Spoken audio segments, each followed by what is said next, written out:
Hello everyone, welcome to learner bee. I am Shivani Chauhan. इस video में हम देखेंगे क्लास 8 साइंस की बुक का चैप्टर 15 सम नेचुरल फिनोमेना का पार्ट 2। इससे पहले हम लोग काफ़ी कुछ कवर इसका कर चुके हैं, आप लोग सर्च कर सकते हैं और लिंक मैं दे दूँगी डिस्क्रिप्शन में और कमेंट बॉक्स में पिन भी कर दूँगी। तो यहाँ से हम लोग टॉपिक स्टार्ट करते हैं ट्रांसफ़र ऑफ चार्ज का, कि चार्जेस जो हैं वेरियस चार्जेस होते हैं, जैसे कि पॉजिटिव चार्ज, नेगेटिव चार्ज, वो किस तरीके से एक जगह से दूसरी जगह ट्रांसफ़र होते हैं। तो एक्टिविटी 15.4 देखते हैं। Take a empty jam bottle, तो जैम की बॉटल होती है, ठीक है, उस जैम की बॉटल को आप लोगों को खाली हो गई है वो, तो उसको लेना है। Take a piece of cardboard slightly bigger in size than the mouth of the bottle, तो एक कार्डबोर्ड यानी कि गत्ता लेना है, इतना होना चाहिए कि इस बॉटल से थोड़ा सा जो है ना, उसका जो गत्ता है वो इस बॉटल के मुंह से थोड़ा सा बड़ा होना चाहिए। Pierce a hole in it, pierce का मतलब होता है एक छेद करना है आपको इस कार्डबोर्ड में। So that a metal paper clip can be inserted, मतलब आप लोगों को एक इस पर ढक्कन लगाना है और एक यहाँ पे क्या करना है, होल करना है, और एक मेटल की क्लिप यानी कि जो चिमटे होते हैं ना, जैसे हम लोग कह सकते हैं, आप लोग उस पे लगाते हैं कपड़ों पे सुखाने के टाइम पे, वो लगानी है। Open out the paper clip as shown in figure 15.4, तो देखो मेटल ये जार है एक, और फिर इसके अंदर आपने कार्डबोर्ड लिया है, एक यहाँ पे पतला सा छेद करके आपने धागे से जो है मेटल की क्लिप को इसमें डाल दिया है। अब cut 2 strips of aluminium foil, aluminium foil होती है जो पेपर खाने में पैक करते हैं, अबाउट 4 इंटू 1 सेंटीमीटर की, ठीक है, ऐसे करके लेंथ इसकी 4 सेंटीमीटर रख लेना और ब्रेथ जो है 1 सेंटीमीटर। 4 इंटू 1 की आप लोगों को क्या करनी है, स्ट्रिप कट करनी है। Hang them on the paper clip as shown, तो ये देखो पेपर क्लिप में के साथ जैसे आप लोगों को क्या करना है, उसको हैंग कर देना है, लटका देना है। Insert the paper clip in the cardboard, ठीक है, कार्डबोर्ड में आप लोगों को फिर डाल देना है, so that it is perpendicular to it, इस तरीके से आप लोगों को, मतलब आप लोगों ने क्लिप वगैरह डाल दी है, ठीक है। अब क्या करना है, charge a refill and touch it, refill को आप लोग चार्ज करिए, जैसे कि ये रिफिल है, इसको चार्ज करके मतलब किसी चीज़ पे घिस के और इस पर आपको टच करना है with the end of the paper clip. ये देखो पेपर क्लिप थी, इसके एंड से आप लोगों को जो आपने रिफिल चार्ज करी है, मतलब घिसने के बाद टच करना है। Observe what happen, is there any effect on the foil strip, तो जो फॉइल की स्ट्रिप ये जो नीचे पड़ी हुई है ना, ये ऊपर उड़ के आने लगेगी। Now touch the other charge bodies with the help of paper clip, do foil strip behave in the same way in all cases, her case में जो है फॉइल सेम तरीके से एक्ट नहीं करेगी, क्योंकि जो फॉइल है उसका चार्ज हो सकता है अलग हो, और जो हम कर रहे हैं जिससे उठाने की उसको कोशिश, हिलाने की, वो अलग होगा। तो मतलब दोनों के चार्जेस अगर डिफरेंट होंगे तो वो हिल जाएगी, बट अगर चार्जेस सेम होंगे तो हो सकता है कि वो ना हिले, है ना। तो aluminium foil strip receive the same charge from the charge refill through the paper clip, remember that metal are good conductor of electricity, ठीक है।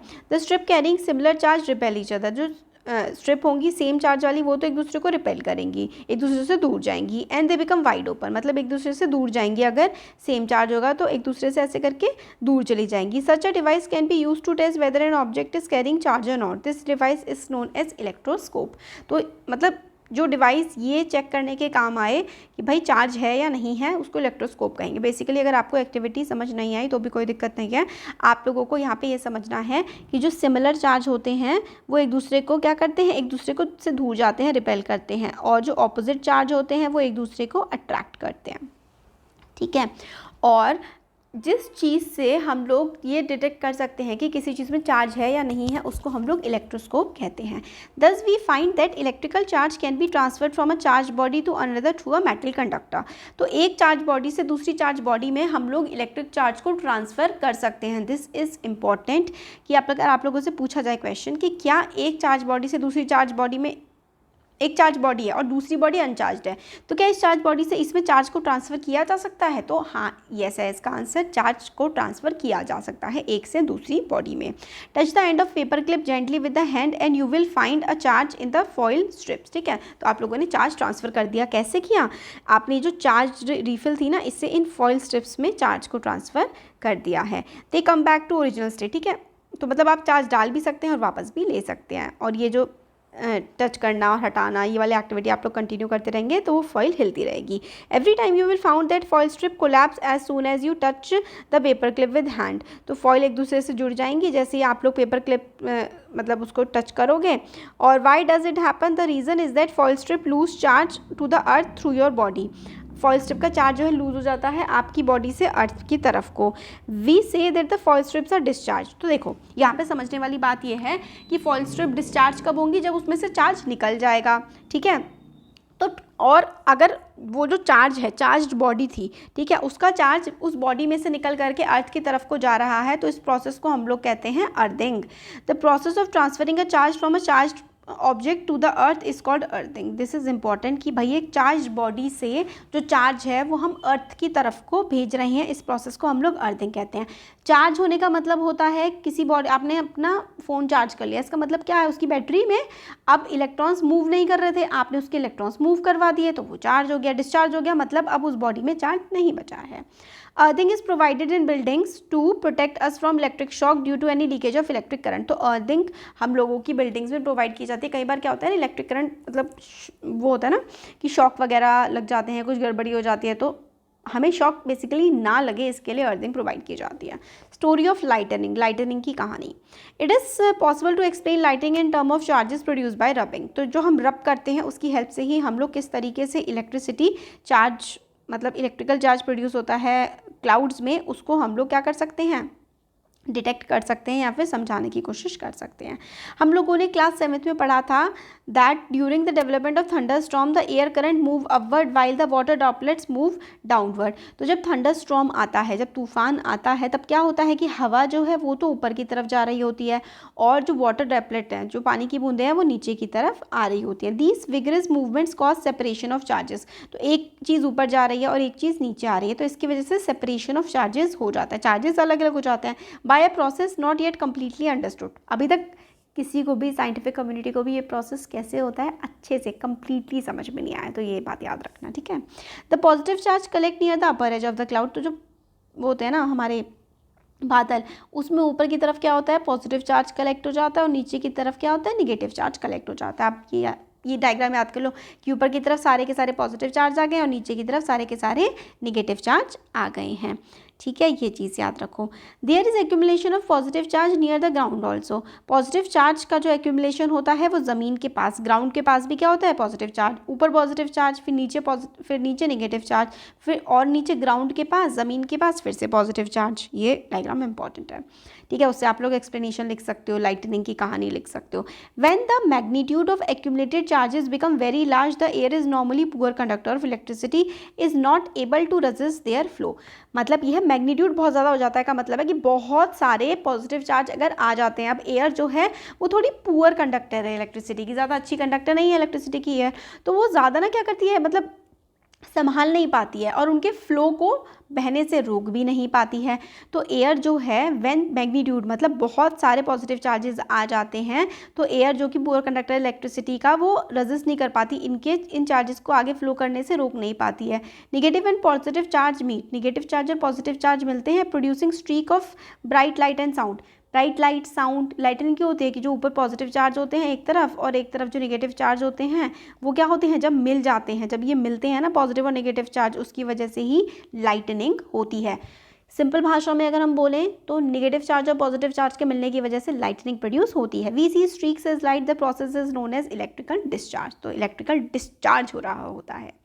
The process of electric discharge can occur between 2 or more clouds और between clouds and the earth. तो 2 या 2 से ज़्यादा clouds के बीच में भी इलेक्ट्रिक डिस्चार्ज हो सकता है या फिर क्लाउड्स और अर्थ के बीच में भी। क्यों? क्योंकि देखो ये दो, एक ये क्लाउड है और ये क्लाउड है, इसमें सारे के सारे क्या थे, पॉजिटिव चार्ज थे, और ये पॉजिटिव चार्ज धीरे धीरे क्या हो रहे हैं, एकदम से बढ़ते जा रहे हैं। इसमें सारे के सारे नेगेटिव चार्ज बढ़ते जा रहे हैं, तो हवा की वजह से ये एक दूसरे से टकरा जाएंगे। और ये ज़मीन है तो ज़मीन पे सारे के सारे पॉजिटिव चार्ज हैं, ये टकरा जाएंगे तो लाइटनिंग होगी, और ये वाला इससे टकरा जाएगा अर्थ से, तो फिर क्या होगी, लाइटनिंग होगी, मतलब बिजली कड़केगी। Today we do not get afraid by lightning like our ancestors did. हमारे जो पूर्वज थे ना वो लाइटनिंग से बहुत डरते थे। नाउ वी अंडरस्टैंड, क्योंकि इसका बेसिक फिनोमिना थोड़ा बहुत हमारी समझ में आ गया, इसलिए हम इससे डरते नहीं हैं। साइंटिस्ट काफ़ी ज़्यादा मेहनत कर रहे हैं कि लाइटनिंग का जो प्रोसेस है वो पूरी तरीके से हम लोग समझ पाएँ और किस तरीके से हम लोग और जाने खोने से बचा सकते हैं, जो कि बिजली गिरने की वजह से जान चली जाती है, वो सब हम कैसे बचाएँ। तो लाइटनिंग सेफ्टी के बारे में कुछ प्रिकॉशंस है। ड्यूरिंग लाइटनिंग या फिर थंडर स्टॉर्म, जब बहुत ज़्यादा बादल गरज रहे हों या फिर बहुत ज़्यादा बिजली कड़क रही हो, hearing thunder is an alert to rush to safer place. आप आवाज़ सुने तो एक एक बंद जगह जो मतलब घर हो, है ना, सेफ प्लेस पे चले जाओ। After hearing last thunder wait for some time before coming out of the safer place. After hearing the last thunder, जो लास्ट थंडर होता है उसको सुनने के बाद किसी सेफ़ जगह पर आप लोगों को पहुंच जाना चाहिए। सेफ़ प्लेस कैसे, कार में बैठ जाओ, बस में, या फिर विंडो, जहाँ पे विंडो वगैरह बंद कर लो, और डोर जो कि मतलब हैं व्हीकल्स के डोर बिल्कुल आप बंद कर लो। Dos and don'ts during a thunder storm, जब थंडर स्टॉर्म होता है, जब बादल गरजते हैं तो हमें क्या करना चाहिए अगर हम बाहर हैं तो open vehicles like motorcycle, tractor, construction machinery, open cars are not safe. तो जब थंडर हो रहा है, बादल गरज रहे हैं, तो जो ओपन व्हीकल्स हैं, खुले हुए व्हीकल्स हैं, वो बिल्कुल भी सेफ़ उस समय नहीं होते हैं। ओपन फील्ड या फिर ऊंचे पेड़, शेल्टर्स या फिर पार्क वगैरह, ये सब हमको नहीं बचा सकते हैं। हमें किसी ऐसी जगह पर होना चाहिए जो पूरी तरीके से कवर्ड हो खुद को, अगर हमें बिजली से बचाना है तो। और एक अम्ब्रेला भी बिल्कुल भी सेफ़ नहीं होता। दिस इज़ वेरी इंपॉर्टेंट कि जब बिजली कड़क रही हो तो क्या आप लोगों को छाता लगाना चाहिए? नहीं लगाना चाहिए। क्यों? क्योंकि जो छाता होता है ना, उसमें मेटल होती है, और मेटल क्या करती है? अट्रैक्ट करती है लाइट को, ठीक है। तो if in a forest take shelter under a shorter tree, तो बहुत ही ऊंचा जो पेड़ होता है ना, उस पर बिजली गिरने का ज़्यादा खतरा होता है एज़ कम्पेयर टू एक छोटे पेड़ पर, ठीक है। तो कभी भी अगर जैसे कि बिजली कड़क रही हो, जंगल में हो, तो कभी भी ऊंचे पेड़ पर, ऊंचे पेड़ के नीचे शेल्टर मत लो, मतलब नहीं छुपो जा करके ऊंचे पेड़ पे, छोटे पेड़ पर जाकर छुपो। इफ़ कोई शेल्टर अवेलेबल ना हो, आप ओपन फील्ड में हो, तो आप कोशिश करें कि आप पेड़ों से दूर रहें, क्योंकि पेड़ फिर गिर सकते हैं आपके ऊपर। स्टे अवे फ्रॉम पोल्स, खंभों से या फिर जो दूसरे मेटल के ऑब्जेक्ट हैं उनसे दूर रहें। Do not lie on the ground, ground पे कभी भी लेटे ना। Instead squat below the ground, इस तरीके से। सेफ पोजीशन ड्यूरिंग लाइटिंग, ऐसे इस तरीके से आप लोग ग्राउंड पे बैठ सकते हैं। Place your head on your knees with your head between hands, this position will make you smallest target to be struck. आप बहुत ज़्यादा छोटे टारगेट हो जाएंगे। जितनी ज़्यादा आप ऊंचाई पे होंगे उतने ज़्यादा चांसेस होंगे कि बिजली आप पे गिर सकती है, आप पे किसी पे भी गिर सकती है ऊंची चीज़ों पर। इस तरीके से नी डाउन करके आप बैठ जाएंगे तो बिजली गिरने का कम खतरा बनता है। फिर अगर घर के अंदर होते हैं, घर के अंदर अगर होते हैं तो फिर हम लोग को जो भी टीवी और जितनी भी मेटल की चीज़ें होती हैं उन सबको बंद कर देना चाहिए। Lightning can strike telephone cords, electric wires and metal piece. तो आप लोगों को याद रखना है कि जब भी थंडरस्टॉर्म हो रहा है तो जितनी भी बिजली की चीज़ें हैं घर में सारी की सारी बंद कर देनी चाहिए। It is safer to use mobile phones and cordless phones. तो मोबाइल फ़ोन्स वगैरह फिर भी सेफ़ है, इतना ज़्यादा नुकसानदेह नहीं है अगर बिजली वगैरह कड़क रही है। बट जिसमें भी कॉर्ड है, जिस भी चीज़ों में तार हैं, वो चीज़ों का इस्तेमाल नहीं करनी चाहिए। तो फिर भी फ़ोन, वायर्ड फ़ोन वगैरह है उसका इस्तेमाल हमें नहीं करना चाहिए। Bathing should be avoided during thunderstorm to avoid contact with running water. तो बहते हुए पानी, क्योंकि पानी जो है वो कंडक्ट कर लेता है इजीली इलेक्ट्रिसिटी, तो जब बिजली कड़क रही हो तो उस समय नहाना भी नहीं चाहिए। इलेक्ट्रिक अप्लायंस जैसे कि कंप्यूटर, टीवी, उसको अनप्लग कर देना चाहिए। Electric lines can remain open, they do not cause any harm. Light जो है वो जली रह सकती हैं, बट टीवी और बाकी इलेक्ट्रिकल अप्लायंस बंद कर देने चाहिए। लाइटनिंग कंडक्टर्स, लाइटनिंग कंडक्टर्स क्या होते हैं? देखो, ये जैसे कि घर में होता है लाइटनिंग कंडक्टर, जैसे कि कॉपर प्लेट लगी हुई है, ऊपर लाइटनिंग कंडक्टर है। क्या है? देखो, lightning conductor is a device use to protect building from the effect of lightning. तो लाइटनिंग कंडक्टर्स घरों पे लगाए जाते हैं ताकि बिजली से घरों को बचाया जा सके। A metallic rod taller than the building is installed in the wall of the building during its construction. जब कंस्ट्रक्शन किया जाता है घर का, तो मेटलिक रॉड जो है ऊपर की तरफ निकालती जाती है घर के, जब घर बन रहा होता है।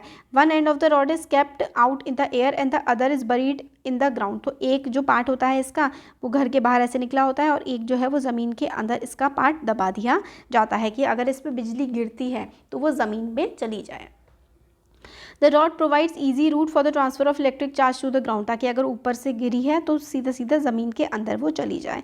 Metal columns use during construction, electrical wires and water pipes in the building are also protect us to an extent but do not touch them during a thunder storm.